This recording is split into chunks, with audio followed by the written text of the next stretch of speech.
یتلو علیہم آیاتی، قرآن کی تلاوت.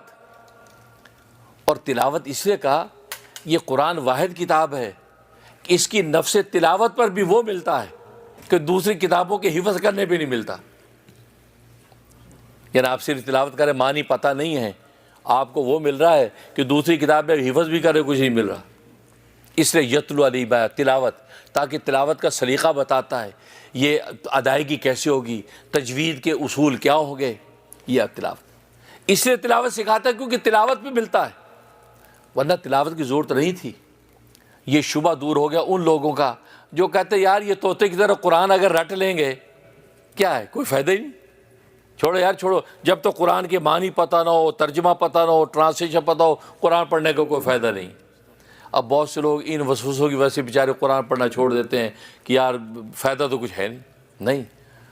ان سے یہ پوچھے یتلو علیہم آیاتی کیوں کہا کہ تلاوت کرنا سکھاتے ہیں. جس کے معنی و مطالب بھی پتہ کرنے تو تلاوت کی ضرورت کیا ہے. آپ ان کو تلاوت کی ایسی تلاوت کرنی ہے، ایسے قلقلہ نکالنا ہے، اخفا ہوگا، اظہار ہوگا، تجوید کے پورے اصول.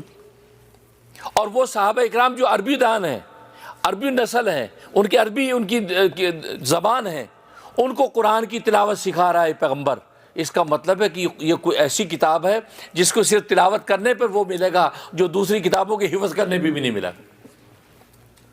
اور یہ خود اظہار کر دیا سرکار دو عالم صلی اللہ علیہ وسلم نے کہ ابن مسعود قرآن کریم کی تلاوت جب کرتے ہیں تو قرآن کریم کے ایک حرف پر 10 نیکیاں لکھی جاتی ہیں، ایک حرف پر.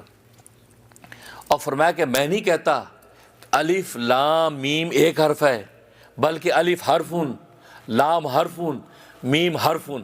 تو کتنے حرف ہو گئے؟ 3. اور ایک پہ کتنی نیکیاں؟ 10. کتنی نیکیاں ہو گئی؟ 30 نیکیاں. اور حضرت حکیم الامت مجدد ملت مولانا اشرف علی تھانوی رحمہ اللہ تعالی روایت نقل کرتے ہیں، فرمایا ایک روایت میں آتا ہے کہ الف لام میم پہ 90 نیکیاں ملتی ہیں. کیوں؟ جب آپ بولتے الف بولتے تو آپ کے منہ سے تین حرف نکلتے ہیں، الف لام اور فا. تو 3 پہ کتنی نیکیاں ہوئی؟ 30. اس کے بعد آپ نے کہا لام میں 3 حرف نکلے، لام الف اور میم، 30 نیکیاں. جب آپ نے کہا میم 3 حرف لکھے، میم یا اور میم، 30. تو 90 نیکیاں الف لام میم پہ مل رہی ہیں.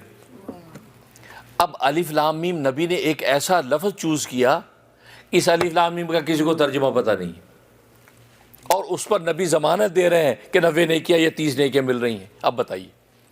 تو نبی نے گویا کہ یہ حدیث میں ایک ایسا لفظ منتخب کیا کہ آنے والے اس شبہ کو دور کر دیا کہ قرآن ایسے تو رٹنے کا کوئی فائدہ نہیں، اگر ترجمہ پتہ نہیں تو مائی کا لال اس کا ترجمہ بتائے. اور ضمانت موجود 30 نیکیوں کی. تو یہ وہ اس لیے یتلو علیہم آیاتی، یہ تلاوت اس لیے کرتا کہ اس کی تلاوت پہ وہ ملنا ہے، اور اس کے معنی اور معارف اگر پتہ ہوں گے اور اس پہ عمل ہوگا تو پھر تو نور علی نور، اس کو تو کہنے کیا ہے. لیکن یہ عام کتابوں کی طرح کی کتاب نہیں ہے کہ اگر جو معنی پتہ نہیں تو کسی کام کی نہیں. یہ تو تلاوت پر بھی عطا ہوتا ہے.